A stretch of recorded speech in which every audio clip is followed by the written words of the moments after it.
back, everybody. I see we have. What up, dude? Good, everybody. I see we have a good show today. So let's get started. I heard that some of you guys went to the Terrence J when he was here. So what was Terrence J about? You guys covered that? I mean, I did like a little quick interview, you know, in the elevator and everything like that. He was shy, but you know, he's cool though. He was very overwhelmed when he walked off the elevator. Like everybody's taking pictures. You would. Terrence J, man, how you feeling right now to be back? Good, man.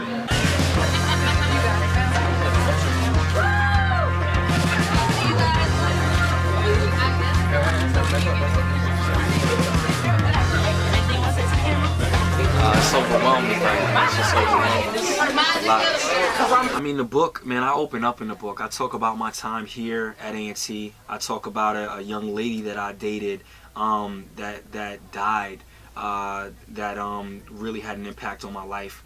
I talk about, you know, when I first met Roxy and you know, everything that happened at 106 in Park, and I talk about our relationship, and you know, I talk about auditioning for Think Like a Man.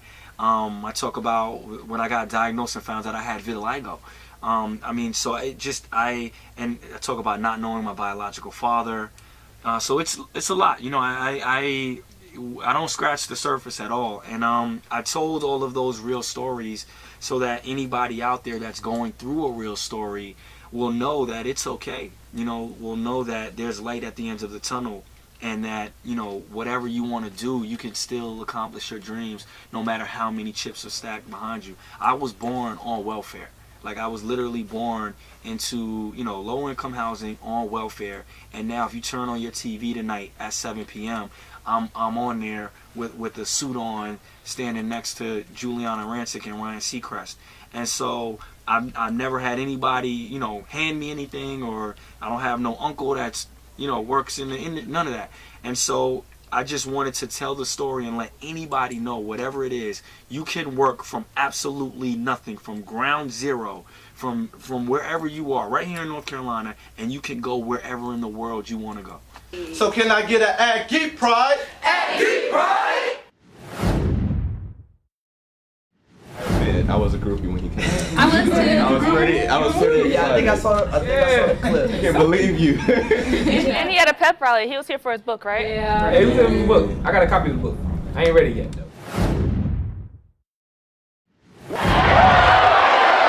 This is an SUAB event in conjunction with 252. Aggie, 252, and you're about to make some noise.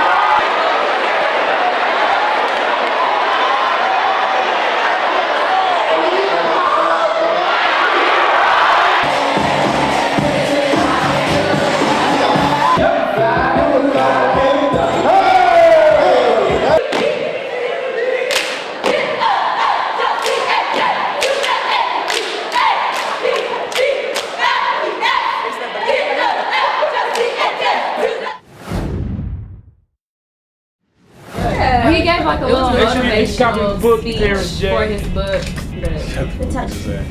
Yeah. It was very motivational. It was.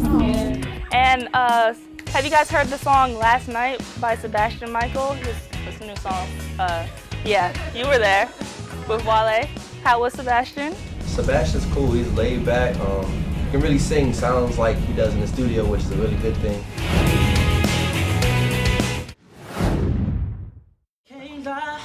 When I watch my baby lip gloss pop, just came from the spot, head unto a girl that was 4 shots ago. Yeah, yeah, yeah. Girl, I swear to God, people pay for a smile like yours, and I'm loving it, yeah. And I'm loving it, I'm loving it. Yeah, I heard you perform at the Union. Yeah, it was dope. Word. Little acoustic performance. Yeah, It was man. cool. Now compare the mixtape, your debut mixtape, Jay Adore, to your single. What's the differences in that? Well, the mixtape The Door I actually put out 2 years ago, so it's definitely a big difference from where I'm putting out now. You know, I went to college at the time, and it got me kind of doing a lot of college shows. Like when I went on like a little college tour from that mixtape, and you know, it just really opened up the door for us to start putting out music. Right. And Actually, there's one song off that mixtape called "Beautiful Life" that we did. We shot like a street performance video too. We actually just went out on the street performing, and people just stopped and started watching. So you know, when we just filmed it and it was all raw, and Dad actually got a sign and everything. So it's a big part of who I am today, and like definitely got me started. Okay. But you know, that's still the past, and you know, right now focusing on the single Last Night and also my upcoming album called Speechless. So. Can I get an Aggie pride? Aggie pride. Yeah, he played in the Union, right? Yeah. Played in the Union. He sung in my ear. Wait a minute now. She replacing somebody out there. Beats is hot. And Leah Robinson, the granddaughter of hip hop. Who is this? Leah Robinson. Sylvia Robinson, she founded hip hop. So basically my grandmother, Sylvia Robinson, she founded the hip hop genre. So yeah, I am her granddaughter and I'm carrying on her legacy. Right. Yeah. And another thing that people may not know is you were on Sweet 16 along with you and your brother. And I remember that episode. I was like, oh, that's throwback. That's a throwback. Word. So how was that experience? Because compared to the other Sweet 16 that you may have seen or just others you've been to?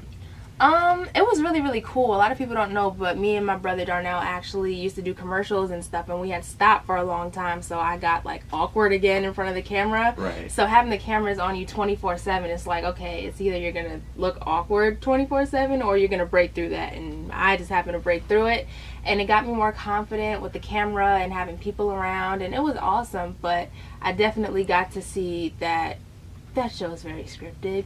And it made, like, I judged the people on the show before even meeting them. And then when I got the chance to meet them, I was like, they're not at all how I saw them on TV. Right. Like, oh, it makes sense now. But, yeah, it was it was a learning experience. And I don't regret anything. And I had a super turned up party.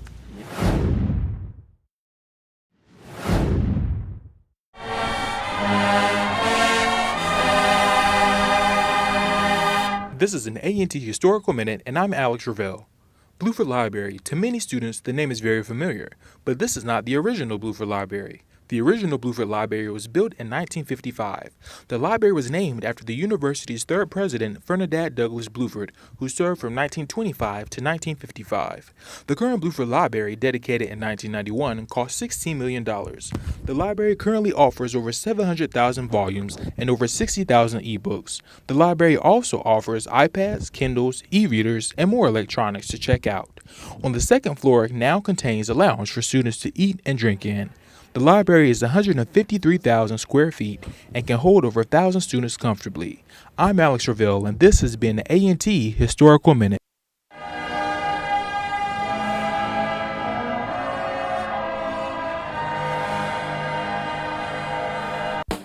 In the College of Engineering, we build bridges from the simple to the complex.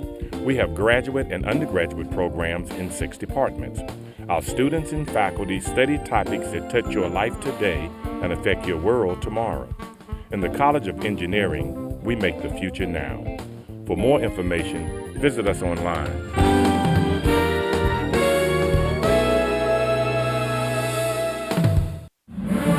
The College of Arts and Sciences is the largest college at North Carolina A&T in terms of students, faculty, and number of courses taught. Our students gather to research the causes of climate change and meteorology, study human depression and social work and biology, and perform on Broadway. The university and community relax in the cradle of arts and sciences through WNAA, the University Gallery, our HDTV studio, and the award-winning University Marching Band. Visit us online.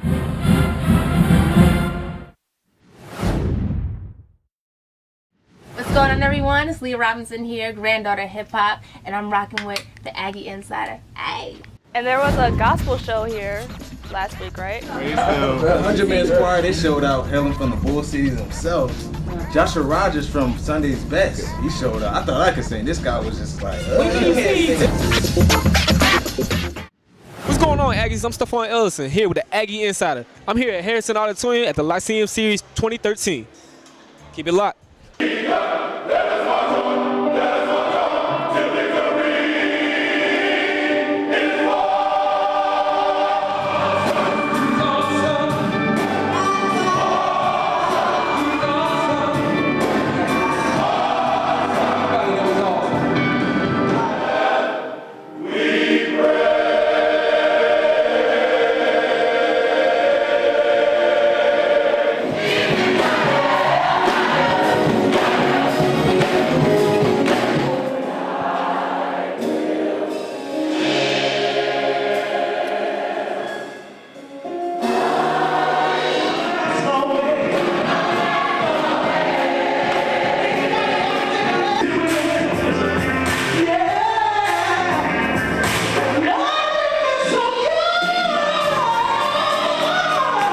excellent way to open up our Lyceum series this evening.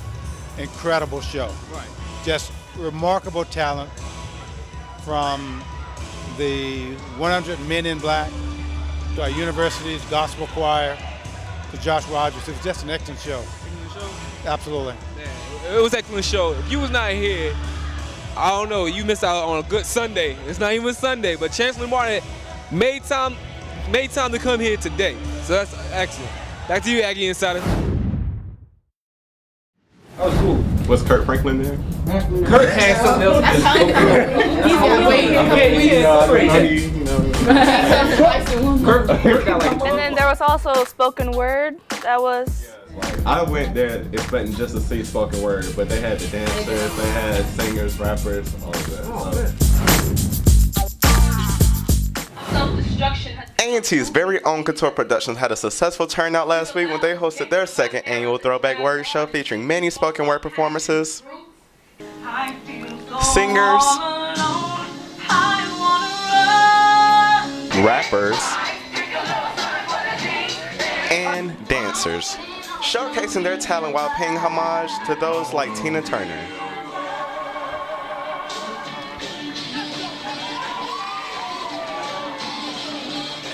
After the show, I got a chance to catch up with this year's president to get her take on the performances. What made you guys host a Throwback Word Show for us tonight? This is actually our second annual Throwback Word Show, and it was such a huge hit last year. It's what started our school year, so we decided to do it again. What can we expect from you guys the rest of this year?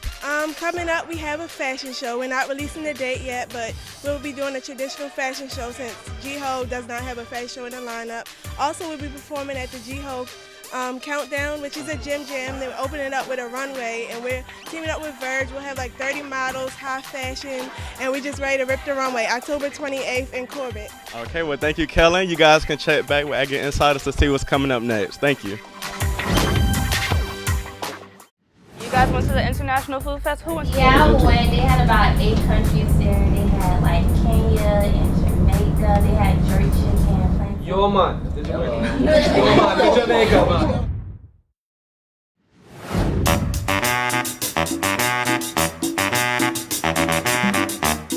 Me and Stephon are here with my homegirl Patricia. What's up? Hey, how y'all doing? We're doing pretty good now. What foods have you tried so far? I tried the, what do they call the fajitas for Italian. I tried red velvet cake. So I heard you put this event together. Yeah. So what did it take to put this event together? A lot of hard work. Well, I had to find the places to get the food, and then I had to decide what countries I wanted to use first, so I did that. And then I just, it's just a lot of logistics that I had to make sure I had people to set up, get this place looking nice, music, things like that. So I realized you didn't put America up in here. I guess we got the cat for that.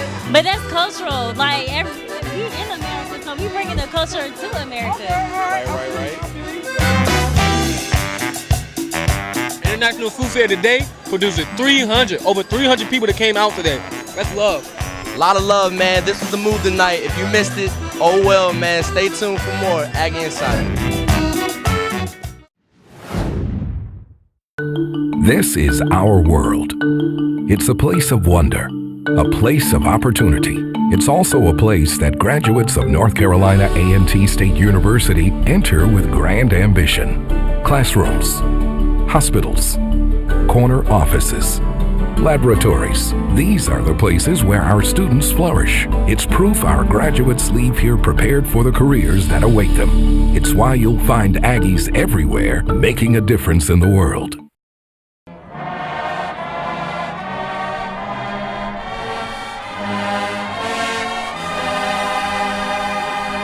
This is an A&T Historical Minute, and I am William Robson. The Corbett Sports Center opened December 3rd, 1978. It is named after Ellis F. Corbett, a 1931 graduate of A&T. Officially known as Mr. A&T, his official title was Sports Information Director. He performed many other roles on campus, including dorm counselor, and he was a member of the board in control of intercollegiate athletics. The 3-story complex includes office space, classrooms, and 2 racquetball courts, in addition to an Olympic-sized swimming pool. Corbett also houses many of the human performance and leisure study courses at A&T. The Corbett Sports Center is the current home of the North Carolina A&T men and women's basketball teams and the swimming team. This has been a Historical Minute, and I am William Robinson.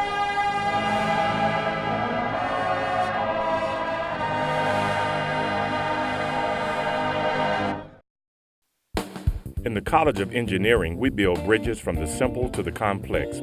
We have graduate and undergraduate programs in 6 departments. Our students and faculty study topics that touch your life today and affect your world tomorrow. In the College of Engineering, we make the future now. For more information, visit us online.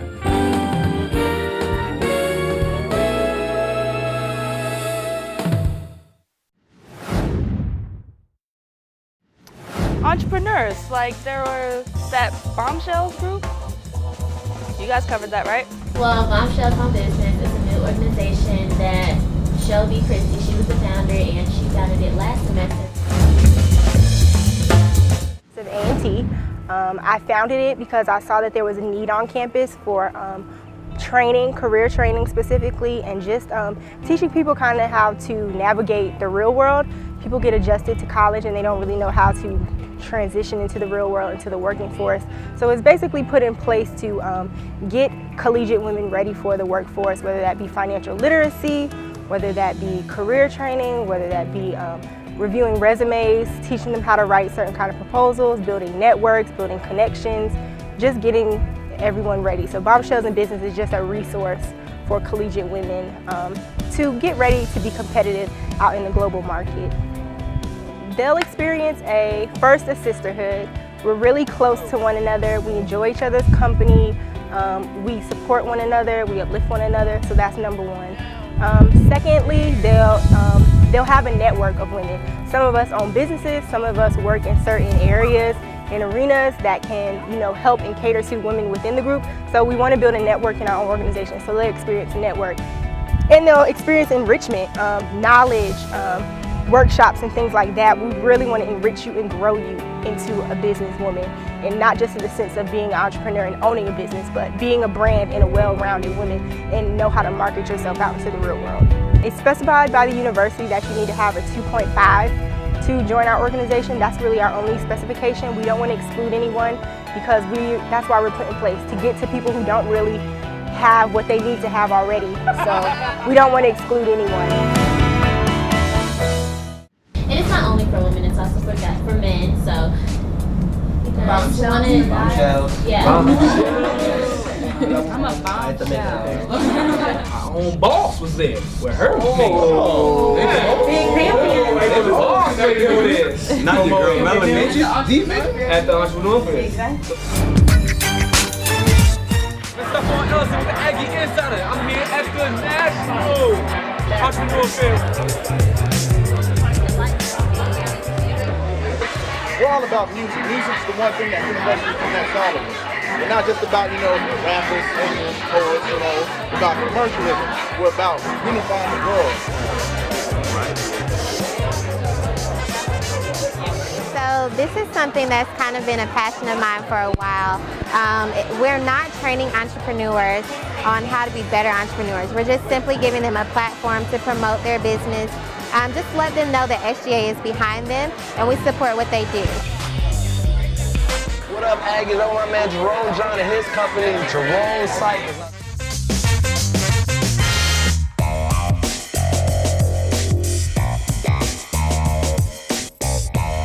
What I do is I build these motorcycles for a living. Okay. From scratch? Yeah, from scratch. That's incredible. I take the parts, put them together, and you get that product over there. You made that? Yeah, that's what I built. Right. And Aggie made that, y'all. Look at this. I would ride this.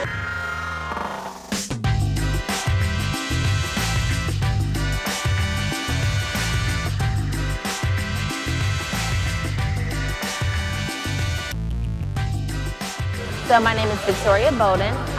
My company name is Bow Victory Crochet. We are I'm part of Umbrella, which is Bow Victory Productions. Take pictures.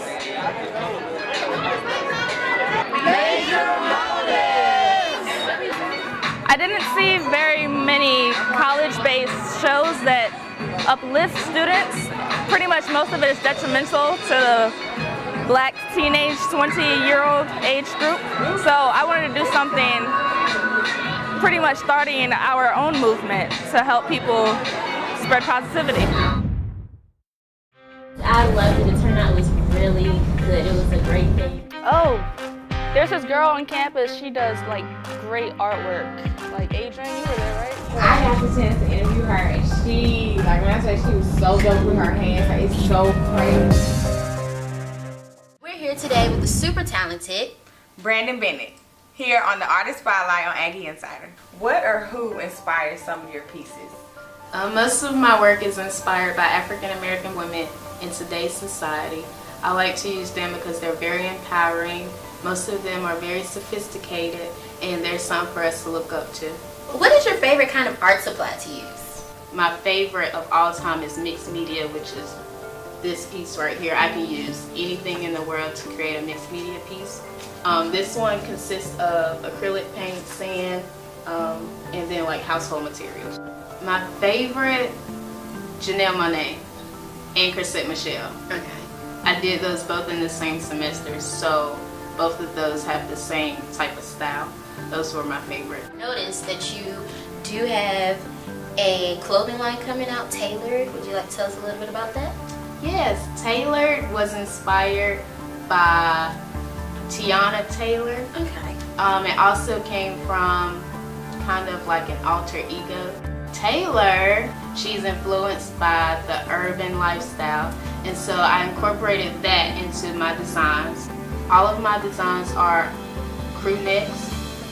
They're for the winter and fall season. You can follow my Instagram, Brandon, BRANDINN_XO, or you can follow me on Twitter.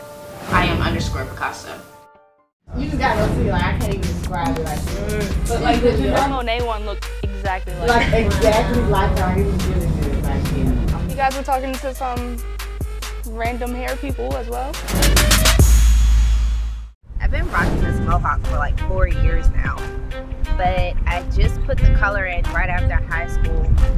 Wanted to make it a little different, and I ended up liking it, and my mom ended up loving it, so now I just keep it 2 to 3 colors, change it every couple months. Something different. I don't want to be like everybody else. I wanted to do a little something different with the hair. It took me about a whole summer to grow it out. Everyone actually started off saying I looked like Big Sean when I had my hair cut regular, so I was trying to get away from that. So I needed something that, you know, no one else had done. I thought about doing a flat top, but I was like trying to take it a little step further, go ahead and bring it out. Got this little Johnny Bravo cut, so that's how that all came about. I just got tired of brushing my hair 24/7, so I decided to grow this out. I put the color in it because it looked plain just being all black. I put the pot in it because I just wanted to add something to it. And I've been growing it for like 2 months. Hair, you know, it's kind of unique, I guess. It's been like this for like 7 months, 8 months now. Really, you know what I mean? I decided I wanted to start locking my hair after my grandmother passed. You know, I decided I just wanted to, you know what I mean, switch up my stilo, do something a little different. Hair is red and ombre, and it was kind of a spontaneous thing. I just dyed it red and stuck with it, and it's been red since April. I have a photo shoot coming up. So what inspired my hair is the theme that they're kind of going for, modeling off the underwear and the different shirts, and they all coincide with red, orange, and black. So I guess that's what inspired me to dye my hair. Before it was blonde, and now it's like a burnt orange type color, and I just love mohawks too. Yeah, it's like his high top fade is like he got an afro with like a Johnny Bravo afro. Oh, you talking about Sterling? The hair seminar was great. A lot of people came out. The line was backed out behind the union. What you are anticipating about the natural hair seminar? I hope to learn a lot more about what people have to say about natural textures and like different styles and just taking care of it. Lovely females here at North Carolina A&T that are natural, and because of the fact that they are natural, they see a sense of themselves being pure. Now you can kind of understand, being a student here, you can see some of the girls who may not be as natural, but at some of the girls that are here, you kind of see them living that whole free, natural lifestyle. It's not just in the hair, it's in the body, it's in the mind, it's in the soul. Now, I'm not going to pretend that if I walk up to this brother in his suit with his locks well manicured, that brother is not the same to me as the brother who comes with his, with it naturally grown. I honestly feel more resistant sometimes from my own people. I like a female and everything, but you know, the hairstyle, y'all can, I mean, the way I met you was with the perm and the relaxing and everything like that. Then that trending topic natural hairstyle came up. Y'all just went like, oh, let me go natural. What's your definition of natural? Natural is freedom. It's self-expression. It's beautiful. We have a variety, and we can always be versatile. We can be straight. We can be curly. We can have color. We can have just an afro. It depends on if it's your personality. So I thought it was a great time. I'm Jasmine. And I'm Misha with the Aggie Insider. Have you heard? Well, according to E! News, Lamar Odom and Chloe Odom are together. They shot a picture of her getting in her black on black Range Rover with her $1 million ring. It's kind of hard to miss it. But, you know, Lamar has been struggling with the drug addiction, and they're basically saying, you know, to Lamar, you either get help or you stay away. Lamar recently visited Chloe at her home, and he was extremely thin and looked very high. And sometimes, you know, women want to be this ride or die for their man, but they're kind of saying with Chloe, she's saying, babe, you're going to have to fall on your own and get back up. Which, kudos to you, Chloe. We hope that Lamar, you can get this together and make it back to the NBA.